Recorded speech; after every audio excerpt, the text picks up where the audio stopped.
Alors, poursuite des vidéos concernant le cheminement vers l'expression de soi, dont je vous dirai les pensées de Bouddha. Soyez à vous-même votre propre refuge, soyez à vous-même votre propre lumière. Voilà. Et je poursuis avec l'oracle de l'énergie. Comme dans la vidéo précédente, je vous ai dit qu'il y avait plusieurs cas de figure cette fois-ci qui s'étaient présentés. Voilà, je l'ai ressenti comme ça. Donc, il y aura 3-4 vidéos et vous pouvez les visionner indépendamment ou les unes après les autres, ou voilà, selon votre ressenti. Voilà, il se peut qu'il y ait des messages plus dans une que dans l'autre, vibrant en votre âme, voilà, tout simplement. En tout cas, c'est fait pour développer votre propre intuition et avoir vos propres messages. Voilà, donc je vais m'installer, commencer. Alors, autre cas de figure, je vais commencer. Alors, c'est pour les personnes indécises, là. Femme réfléchie à l'envers. Hein. Donc, voilà. La voici. Donc, là, on voit avec un contre-jour. Voilà. Donc là, on peut voir qu'il y a question qu'elle tient un livre, donc ça parle vraiment de connaissance, de un papillon aussi, donc ça parle de métamorphose, hein, d'intuition aussi, puisqu'elle a des fleurs violettes sur la tête. Il y a un escalier aussi qui est prêt à monter, sauf que là on est plutôt en introspection. Vu qu'elle est à l'envers, pour moi c'est plus une introspection, et vu qu'elle est dans le vert, c'est plus une introspection pour une guérison de cœur. Voilà, on est dans cette stabilité, 4, dans cette matérialité, on a besoin de plus de spiritualité, 7. C'est ainsi que moi je le perçois, hein. Donc besoin de plus de spiritualité, de se connecter à son moi intérieur, de se connecter à l'univers. Et 7 et 4, ça fait 11. Hein. Donc ça peut être aussi de se connecter à son âme, à son face-à-face avec soi-même, hein, pour réharmoniser ses énergies yin et yang. Et aussi se reconnecter à sa flamme jumelle ou à son autre, voilà, à l'âme qui vibre avec la nôtre, voilà, tout simplement. Voilà, donc je vous la laisse à l'endroit quand même, c'est plus agréable. Alors, femme de sagesse ou de compréhension. Cette carte illustre une femme qui tient un livre debout devant un escalier. Elle est prête à vous entraîner vers une plus grande compréhension. À l'envers, cette carte pourrait représenter une période difficile. Pour votre développement personnel, vous vous sentez peut-être perplexe par rapport à votre raison d'être, ou vous êtes déconnecté de la voix de votre cœur. Regardez en vous et ouvrez-vous à votre guidance intérieure. Fiez-vous à votre intuition concernant ce que vous devez apprendre pour pouvoir avancer. À l'envers, cette carte pourrait aussi indiquer une femme qui vous induit en erreur ou que vous donne de fausses informations. Soyez-en conscient, établissez des limites. Rappelez-vous que votre âme est toujours votre meilleur guide. Affirmation. J'ouvre mon esprit et mon cœur à ma propre sagesse intérieure. Je suis attentionné, concentré et clair. Du coup, en ayant retrouvé cette clarté d'esprit, en écoutant son cœur, son intuition, s'ouvrent des possibilités adjacentes.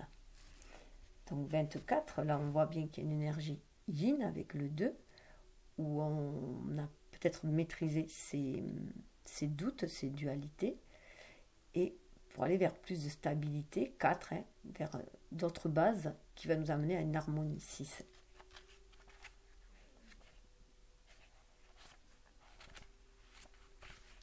Nombreuses options non envisagées.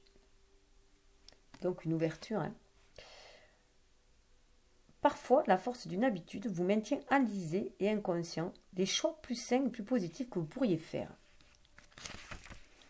Et pourtant, chaque moment vous donne la possibilité d'ouvrir une porte différente et d'aller dans une autre direction, que ce soit dans vos pensées, dans vos comportements ou dans vos décisions importantes. Contrairement à la carte de l'indécision, qui indique de la confusion et de l'hésitation par rapport à la direction à suivre, la carte des possibilités adjacentes vous dit que vous avez de nombreuses options et qu'il est temps de regarder les choses plus globalement, en examinant les nombreux choix qui s'offre à vous. Vous vous sentirez de plus en plus fort et motivé à prendre des décisions qui procurent du bonheur, de la force et qui poussent à aller de l'avant. En ce qui concerne vos objectifs, cette carte pourrait faire référence à des idées inconnues dont vous n'étiez pas conscient. Il y a peut-être un outil de marketing auquel vous n'aviez pas songé, une ressource à laquelle vous n'avez pas fait appel, ou même une direction complètement différente à prendre et qui serait plus appropriée pour vous. Soyez conscient, flexible et prêt à agir différemment à partir de maintenant. Moi, avec cette trappe, cette ouverture dessous qui nous amène à l'intérieur, au sous-sol, ça me fait revenir à la femme réfléchie qui est à l'envers. Quand même une introspection pour trouver des possibilités adjacentes. L'affirmation « Je suis ouvert et prêt à donner de nouvelles directions à ma vie. Je prends de plus en plus conscience des nombreuses options qui me sont offertes pour rendre mes pensées et mes choix quotidiens harmonieux et optimistes. » Voilà. Ça parle quand même de contraintes financières. Donc, il va falloir revoir son rapport à l'argent. Pour moi, avec 13, qui symbolise la mort, il va falloir se transformer, avoir notre rapport avec l'argent et pour trouver une stabilité. 4, pour trouver quand même une stabilité. Donc, se montrer, plus connecté au divin, avec le 3 et 1, c'est l'unicité, c'est aussi l'énergie yang, donc il va falloir faire preuve, à mon avis, de plus d'intuition et de créativité avec cet argent-là. Il ne va pas falloir être trop égoïste aussi, être trop... ça parle vraiment pour moi de s'ouvrir, de libérer cette énergie aussi, avec cette porte ouverte, de libérer cette énergie pour y voir aussi la richesse extérieure malgré que l'on soit vide, si l'on peut dire, puisque l'armoire est vide là, y trouver quand même cette richesse intérieure, parce qu'il y a un livre là, il y a une connaissance aussi à l'intérieur. Donc c'est s'ouvrir à cela, puisque je rappelle que c'est la même énergie que l'amour. C'est Vénus qui gouverne cette énergie-là aussi. Donc c'est aussi, souvent on nous dit que, en fait, ça symbolise aussi notre rapport à l'argent, symbolise aussi notre rapport aux autres. Aussi. Donc souvent on cumule, on peut aussi cumuler, se mettre dans des difficultés financières parce qu'on cumule énormément de choses. On achète par peur de manquer. Il peut y avoir une peur de manque qui est là, qui fait que l'on achète, on cumule. Mais on garde pour ça, alors que l'argent est une énergie, il faut qu'elle circule, il ne faut pas la garder, on la tarit si on la garde en fait. On tarit l'énergie et on ne permet pas l'abondance de revenir si on le garde. C'est comme une eau qui stagne, ça croupit quoi, ça croupit et ça pue. Voilà. Donc on devient puant, je peux dire. Voilà, on devient puant, on devient noir. Et gris, imbuvable, voilà, si je peux dire. Donc, on est comme cette eau qui croupit. Donc, du coup, on peut s'attirer des problèmes. Voilà, on empêche le flux de circuler, donc on se crée des contraintes financières. Donc, ça, c'est ma vision à moi. Donc, je vais vous donner celle de l'auteur qui va vous ouvrir à votre propre ressenti à vous. Restriction pécuniaire. Cette carte illustre un vieux coffre-fort qui contient peu d'argent et qui est recouvert de poussière et de toiles d'araignée. Vous pourriez manquer d'argent en ce moment. Alors limitez vos dépenses et soyez réfléchis à propos de vos besoins financiers. Ce n'est pas le temps de vous gâter. Soyez conscient de ce qui est vraiment important et choisissez judicieusement ce que vous achetez. Il y a une grande différence entre ce dont vous avez besoin et ce que vous voulez. Cette carte vous dit de combler vos besoins et de faire preuve de patience. Les choses vont s'améliorer, mais pour l'instant, acceptez de mener une vie plus modeste. Appréciez toujours l'argent et les bonnes choses que vous possédez déjà. Donc là, on nous dit bien de ne pas être non plus dans l'envie et la jalousie des autres. De regarder si le prix du voisin est plus vert. Non, il faut comment il vit. S'il vit de manière plus luxueuse. En fait, nous savons toujours que le voisin vit mieux que soi, souvent. Mais bon, il n'en est rien, donc on nous demande déjà d'être dans la gratitude et dans l'humilité. C'est un peu comme le moine, en fait. Comme le moine, qui font vœu de pauvreté aussi. Donc pour trouver une certaine humilité, mais une richesse de cœur aussi.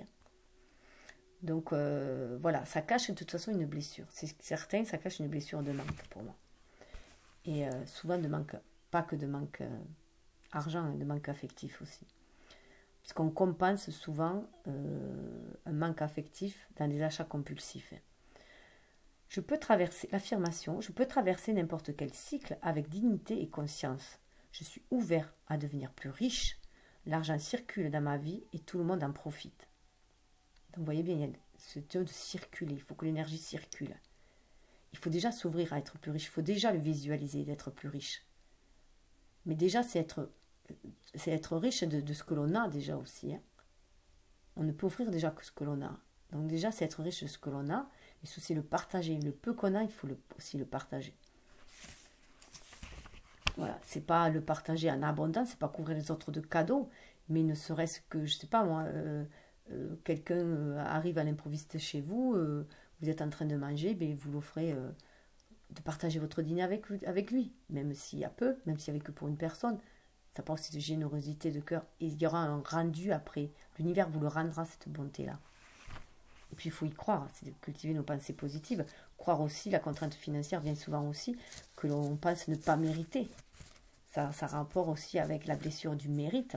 On est presque convaincu, on nous a tellement rabâché de choses que humilié des fois qu'on est convaincu de ne pas mériter l'abondance financière. Donc on se crée les contraintes, on bloque les énergies.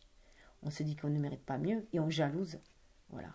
Donc c'est vraiment se libérer, se dire que de toute façon on mérite mieux et que de toute façon on reçoit ce que l'on vibre. Alors déjà, rien qu'en pensant à ça, vibrez généreusement et vous recevrez en abondance sur tous les plans. Donc on le voit bien quand je parlais que c'était un rapport avec l'affectif, hein, parce qu'on a le 4e chakra qui est bloqué, qui a besoin de guérison. C'est le cœur, hein. C'est à l'envers, il y a besoin de guérison. 38, hein, 8 et 3, 11. Hein. On retrouve ce face-à-face avec son âme, avec son être spirituel, avec son autre énergie. L'énergie yin et yang pour trouver sa complétude un à un. Hein.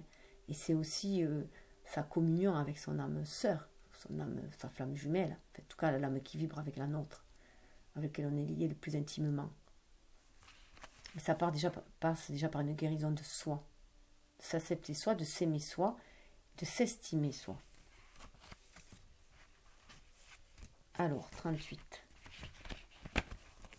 Amour, compassion et acceptation de soi-même.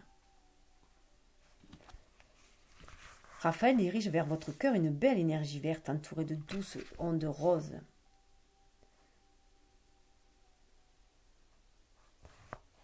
À l'envers, cette carte indique que des blocages empêchent l'énergie de votre cœur de circuler librement. C'est peut-être à cause d'un vieux sentiment d'abandon ou d'un chagrin causé par une peine d'amour qui date d'il y a longtemps. Que ce soit récent ou non, cette énergie bloquée vous empêche de vous aimer et d'attirer l'amour des autres. Elle peut vous créer une tristesse sous-jacente qui imprègne votre vie. Il est temps de guérir ces vieux blocages et de passer à autre chose. Ne fermez pas les yeux sur votre chagrin en prétendant qu'il n'existe pas. Exprimez-le plutôt dans votre journal intime et libérez-vous-en avec l'intention d'être clair, heureux et de vous aimer. Méditez sur la lumière qui devient de plus en plus intense dans votre cœur et demandez à Raphaël de vous aider à le guérir et à lui apporter de la clarté. Aimez-vous et donnez-vous l'approbation que vous aviez besoin de recevoir des autres. Vous allez guérir et redevenir heureux. Donc, pour moi, il y a vraiment un lien avec ça. Voilà, avec la peine du passé. On voit l'étoile d'araignée là, donc ce vieux coffre là. Ce vieux coffre, c'est notre cœur qu'on a laissé choir un peu, qu'on a laissé se vider en fait. Hein. Donc là, il est temps de le remplir de cette énergie d'amour. Parce qu'on voit qu'il y a une lumière quand même qui arrive. Et puis là, orange là, il nous reste encore quelques écus, mon Dieu, c'est notre âme. Aussi avec la connaissance, avec le livre. On n'est pas complètement vide là. Donc il faut ouvrir cette cœur grand l'ouvrir et faire le ménage. Hein. Ça parle aussi de faire le ménage là. De faire un grand ménage. Que ce soit dans notre cœur, dans notre vie, dans notre maison, intériorité, et de se soigner. Ce grand ménage va nous permettre aussi de se débarrasser de toutes ces blessures, de toutes ces vieilleries qui ne servent plus. Ça va nous permettre aussi d'accueillir le nouveau, le renouveau. L'affirmation, Alors, chakra du cœur, hein, il est vert, c'est la guérison. Déjà, s'aimer soi pour guérir. Hein. Et après, ça va résonner, on va vibrer de l'amour, donc on va attirer de l'amour, hein, l'amour des autres. Alors, l'affirmation, mon 4e chakra, c'est-à-dire mon cœur, est parfaitement, sainement et joyeusement ouvert. L'énergie de l'amour circule dorénavant en moi, je vis dans l'amour. Donc, je laisse debout. Et là, ça parle de contrat. Alors, pour moi, là, le contrat, c'est surtout notre contrat d'âme. Voilà. On a retrouvé, on a retrouvé notre âme hein, en ouvrant notre cœur. On sait intuitivement qu'on a un contrat avec notre âme, hein, que c'est la justice divine aussi, hein, que ça va nous amener à l'harmonie ici, hein, à faire des choix, bien entendu. Hein, à faire des choix, mais on a acquis une certaine connaissance. Maintenant, une connaissance spirituelle, il y a une connaissance aussi dans cette vie-là, au fil de nos expériences. Mais là, voilà, on a un retour à une certaine pureté. Donc, à notre âme, on peut faire des choix intuitivement, les yeux cachés. Les yeux cachés, c'est-à-dire qu'on peut faire des choix intuitifs. Donc, on suit notre intuition, on est reconnecté à notre âme et on renouvelle, en fait, notre contrat d'âme. Et on renouvelle aussi en même temps notre contrat avec l'univers, pour moi. Avec la balance, c'est la justice divine, c'est l'univers. Hein. On retrouve aussi comme un peu le symbole du 8 avec les deux côtés, là. Ça peut former le symbole du 8, là, la balance. Hein. On est centré au milieu pour retrouver cet équilibre et cette harmonie. Voilà. On va suivre ce contrat. On va, en ouvrant notre cœur, voilà, on se libère et on va remplir notre contrat d'âme. On va remplir notre mission de vie. En faisant des choix intuitifs, des choix judicieux, des choix justes. On va remplir notre part de contrat. Partenariat, engagement, légal. Cette carte indique un contrat en arrière-plan qui est prêt à être signé ou un engagement quelconque. Ce contrat pourrait être une occasion d'affaires, la vente d'une maison, un nouvel emploi ou même un mariage. Peu importe le lien, cette carte représente davantage. Peu importe le lien, cette carte représente davantage qu'une entente ordinaire. C'est habituellement une chose qui exige un document qui lie les deux parties, du moins pour l'instant. La balance de la justice indique aussi que si une action en justice est en cours, elle devrait tourner en votre faveur. Cette carte annonce de nouvelles occasions, alors soyez à l'affût et réceptif à ce qui pourrait se présenter dans votre vie. Donc là, on reprend cet engagement envers notre âme et l'engagement envers l'univers et on va aller de l'avant en s'engageant pour trouver cet équilibre, cette harmonie. L'affirmation, j'attire de merveilleux liens bénéfiques qui m'appuient et me respectent et qui me procurent beaucoup de bonheur et d'abondance. Voilà. On va aller aussi vers les âmes qui vivent sur la même longueur d'onde que nous, hein, au même niveau spirituel, pour œuvrer ensemble aussi, hein, et respecter ensemble le contrat de vie général, ce qu'on est venu apporter sur cette terre. Là, en plus, on a le 11 avec la corne d'abondance, donc on revient au 11, au face-à-face avec soi-même, avec son âme, avec les flammes jumelles aussi. Hein. Donc, la mission d'âme, pour moi, amener cette abondance, cette lumière sur terre, cet amour sur terre. On voit, il y a le papillon, ça part vraiment de transformation, il y a la lumière, il y a le soleil, donc il y a la source. C'est vraiment les flammes sacrées aussi, là. En tout cas, il va y avoir une certaine abondance pour toutes les âmes ici, du moment qu'on suit son cœur. Il faut suivre son cœur. Il faut être sur son cœur, sur son intuition, et on va vers cette abondance-là. Les vœux sont exaucés, vœux exaucés. Vous recevrez une récolte abondante et de formidables bénédictions, et vous pourriez même voir tous vos désirs se réaliser. Ces multiples cadeaux de l'univers peuvent prendre la forme d'une richesse financière, d'un emploi valorisant, d'un amour ou de toutes ces choses. Alors il faut savoir aussi que la corne d'abondance aussi, elle arrive quand on vibre avec notre âme aussi. Il y a un osmose avec l'univers, puisque l'univers aussi répond à nos désirs les plus purs. Quand vous tirez la corne d'abondance à l'endroit, vous savez que vous avez effectué un travail important et que vous en serez bientôt récompensé. Donc il y a un travail en aval. Hein. Donc un travail spirituel aussi.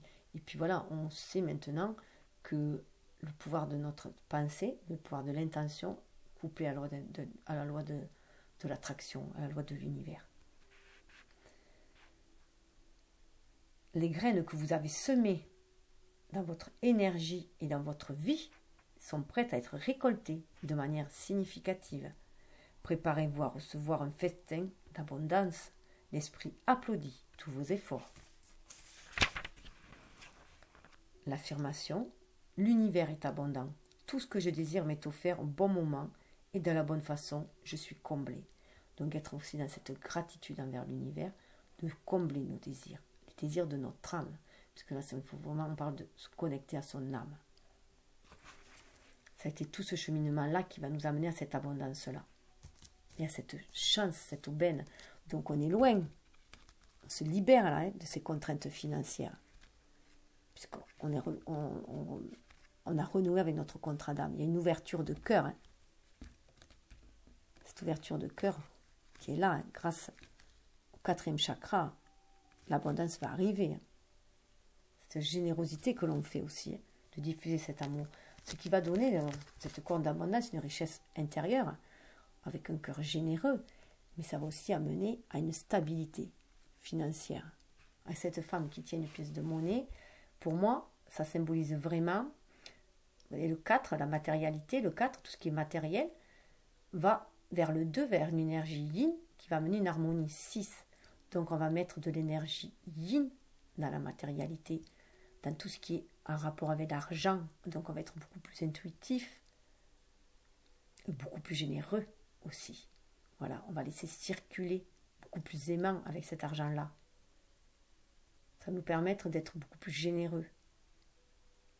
En suivant l'intuition, il y a le chat, hein. Donc on suit l'intuition. Et puis ces cartes sont vraiment dans le parme, donc ça parle de spiritualité. Et ça parle, il y a un fauteuil rouge, donc on parle d'ancrage quand même. Hein. Donc on va ancrer la spiritualité, on va faire descendre la spiritualité dans la matière. Donc on va la rendre beaucoup plus légère, cette matérialité. On va être beaucoup plus léger, beaucoup plus généreux, beaucoup plus insouciant. D'où la corne d'abondance aussi. Hein.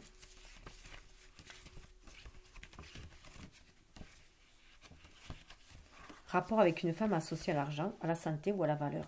Donc ça parle aussi, de, comme je disais dans la vidéo précédente, de l'indépendance de la femme, l'importance pour la femme de retrouver son indépendance financière, pour être libre. La liberté passe par là aussi, dans cette société-là. Hein.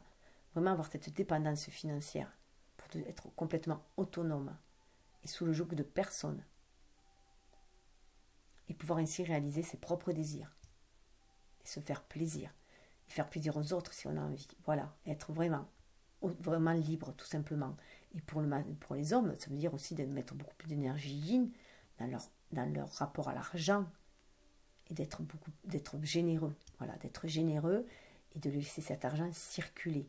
Puisqu'on sait que c'est une énergie qu'il faut qu'elle circule pour créer l'abondance qui va revenir. C'est un effet boomerang aussi. Hein. Donc on récolte ce que l'on vibre aussi, donc il y a en retour ce que l'on a semé, voilà. On récolte toujours ce que l'on a semé, voilà. Donc il faut être généreux. Et l'abondance va revenir aussi. C'est le flux des vases communicants aussi. Hein. Du donner-recevoir, recevoir-donner, voilà. C'est le flux incessant de l'univers. Hein. Alors, la femme élégamment vêtue sur cette carte est assise dans un beau fauteuil et tient une pièce de monnaie en or. Quand la carte apparaît à l'endroit dans le tirage d'une femme, elle pourrait faire référence à cette dernière et à des résultats positifs concernant ses finances ou sa santé. Cette carte pourrait aussi indiquer le soutien ou l'aide d'une femme concernant ces questions. Elle pourrait vous donner des conseils financiers ou vous présenter quelqu'un qui le fait. Cette femme peut être quelqu'un que vous rencontrez à l'endroit où vous gagnez de l'argent, ou elle pourrait être une femme riche et respectable. Peu importe, cette carte vous dit d'être à l'affût d'une aide utile ou même de la possibilité d'un nouvel amour ou d'une amitié, en lien avec une femme riche ou avec une femme d'affaires. Donc, ça parle aussi que cette énergie d'argent aussi prospère va amener aussi à la féminine à pouvoir prendre soin d'elle aussi, accéder à des soins, pourquoi pas, donc améliorer sa santé. Et de toute façon, à équilibrer son énergie yin et yang, puisque l'argent est plutôt une énergie yang, hein, si on peut dire. Donc, puis ça va dans la matérialité, fait partie de cette matérialité-là, mais elle nous permet aussi quand même d'accéder à nos désirs, à améliorer aussi notre quotidien, notre vie. L'affirmation, le monde me soutient dans mes objectifs financiers, J'établis des liens de synchronicité qui me sont utiles et qui me témoignent du respect. Donc, il va y avoir cette abondance-là aussi. L'univers va nous envoyer les personnes nécessaires pour nos projets professionnels. Et là, on lui demande, voilà, on demande à l'énergie yin quand même d'être dans l'appréciation. Voilà. Pour ne pas être dans l'égoïsme, hein, être dans l'appréciation de ce que l'on a déjà. Et 15, ça fait penser au diable, hein, donc ne pas être dans l'énergie diabolique du diable, hein, juste dans l'énergie d'action du diable, pour qui nous permet de concrétiser les choses dans cette matérialité. Mais garder cette énergie yin qui nous permet d'apprécier ce que l'on a en soi. Donc être dans cette complétude-là. Pour 15, pour amener aussi à l'harmonie 6. Hein. En plus, vous voyez, c'est la même femme là.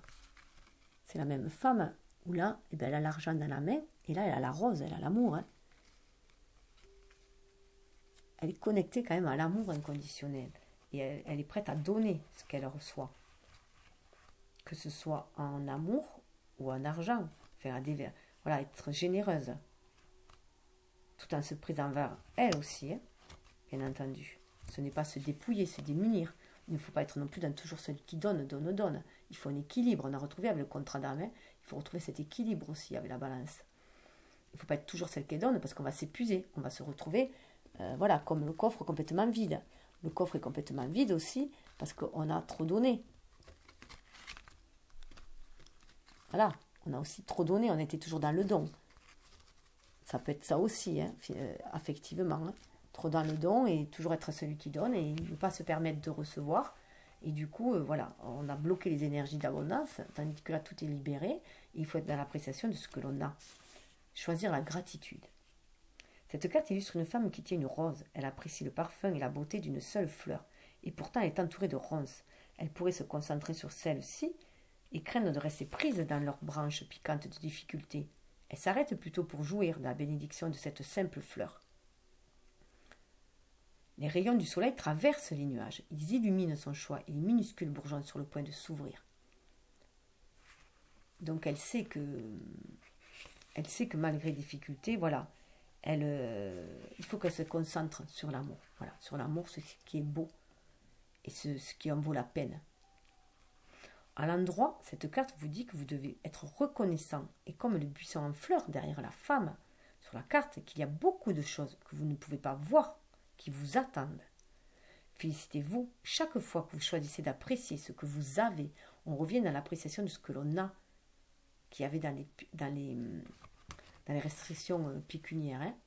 Donc c'est toujours, voilà, ne pas envier les autres, hein, ne pas être dans l'envie, la jalousie, se contenter et apprécier ce que l'on a. Parce qu'après, il va y avoir une abondance. Cette gratitude, cette humilité va nous attirer de l'abondance. Parce qu'on est attaché au cœur, à l'âme. Félicitez-vous chaque fois que vous choisissez d'apprécier ce que vous avez. Cette décision vous permet de cesser de vous concentrer sur ce que vous n'avez pas et de valoriser plutôt ce que vous avez. Vous êtes ainsi assuré de vous attirer plus d'abondance et de richesse de la vie. Vous voyez ce que je vous parlais, d'attirer l'abondance. Affirmation. Je choisis de voir et d'apprécier la beauté et la valeur qui m'entoure. Je ressens chaque jour de plus en plus de gratitude et j'attire encore plus de choses envers lesquelles je suis reconnaissant. Donc pour les hommes, c'est mettre plus d'énergie yin et d'être beaucoup plus réceptif, beaucoup plus dans la gratitude, savoir dire merci. Parce que souvent les hommes ont du mal à dire merci parce qu'on ne leur a pas appris cette gentillesse-là, on ne leur a pas appris à ouvrir leur cœur, on leur a appris à être des durs. Des durs qu'il ne fallait pas montrer leurs sentiments, on leur dit d'ouvrir leur cœur et de montrer leurs sentiments, leurs émotions, leurs ressentis et d'être dans la gratitude tout simplement et de l'exprimer. Et 36, hein, ce qui ouvre le deuxième chakra, ce qui ouvre le chakra des désirs. Voilà. Des désirs, un chakra sacré, hein, où siègent nos désirs, pour vouloir les ancrer dans la matière. Hein. 36, voilà, c'est mettre de la créativité, de la divinité dans ce que l'on fait avec le 3, pour aller vers 6, vers l'harmonie. Ce qui amène à 9, c'est ce qui nous amène vers les autres, mais qui nous amène à la fin d'une gestation pour un renouveau, pour un projet. Voilà, on apporte ce bébé. 9, c'est, voilà, on porte le bébé et on va le mettre au monde. Donc là, on va mettre au monde nos désirs. Et on est soutenu par l'univers et on va se réaliser avec ces couleurs aussi jaunes, orangées. Donc faire briller son plexus solaire, on va se faire briller notre aura. Intimité et créativité. Le deuxième chakra vibre dans l'énergie du bel ange Ariel. Cet ange envoie une énergie orange qui encourage l'inspiration créative et l'intimité. À l'endroit, cette carte vous incite à être créatif. Exprimez-vous librement en plongeant dans des zones inexplorées et participez à de nouveaux projets qui nécessitent une approche plus créative. Il s'agit également d'une période où les énergies qui favorisent un rapprochement avec les autres et votre épanouissement circulent plus librement. Vous pouvez maintenant vous ouvrir à l'intimité émotionnelle qui s'offre à vous. Alors épanouissez-vous et soyez prêts à recevoir de l'affection, de l'amitié de la part des âmes autour de vous avec laquelle vous avez des affinités. Ça va créer de l'abondance. En créant, en étant créatif, on va amener aussi de l'abondance. Affirmation. Mon deuxième chakra est parfaitement et sainement ouvert. Je suis créatif et épanoui et de plus en plus à l'aise avec les douces vagues de l'intimité qui déferlent vers moi. Voilà. Donc vous voyez, il y a un cheminement qui a été sacrément fait entre la femme qui était à l'envers et qui était perplexe. Voilà. Il a suffi qu'elle guérisse son cœur, parce qu'il est à l'envers son cœur là. Donc de remettre son cœur à l'endroit pour se remettre les idées à l'endroit. Cette guérison qui va permettre de dépasser les contraintes financières, de se reconnecter déjà à son âme, dépasser les contraintes financières, puisque on revibre à nouveau sur l'abondance et sur les flux de l'univers qui va amener l'abondance. Voilà, donc une énergie matérielle, si je peux dire, un rapport à l'argent beaucoup plus léger, on estime de mériter cette abondance-là, on sait apprécier ce que l'on a, même si c'est peu, savoir l'apprécier, ce qui ouvre notre cœur et ouvre aussi notre deuxième chakra sacré, et d'être dans la réalisation de notre désir. Ça nous ouvre à beaucoup plus de créativité aussi, d'ouvrir son cœur et d'ouvrir son énergie yin, d'être dans la réceptivité des inspirations tout simplement, suivant son intuition. Donc voilà, je ne peux que vous encourager à guérir votre cœur, à ouvrir vos chakras pour réaliser vos rêves, vos désirs. Et je vous laisse avec, voilà, lâcher prise, la vie est belle. Namasté. Donc il va y avoir une autre vidéo, voilà, avec un autre cas de figure. Prenez l'été arrive, le printemps arrive, alors cueillez les fleurs que l'univers vous offre. Voilà, laissez-vous amener sur cette trottinette, sur ce vélo d'amour là. D'amour, laissez-vous amener avec plus de légèreté et regardez les petits ballons là, ce vert là, le chakra du cœur, et ce orange, le chakra sacré qui parle de se réaliser avec le rouge. Donc temporisez aussi. Le chakra racine doit être voilà, un peu plus modéré, être moins dans l'ancrage, mais être dans ses désirs et dans son cœur. Voilà. Pour être connecté à son chakra du cœur, pour réaliser ses désirs et ouvrir son chakra sacré et matérialiser ses désirs-là. Namasté. Bonne route.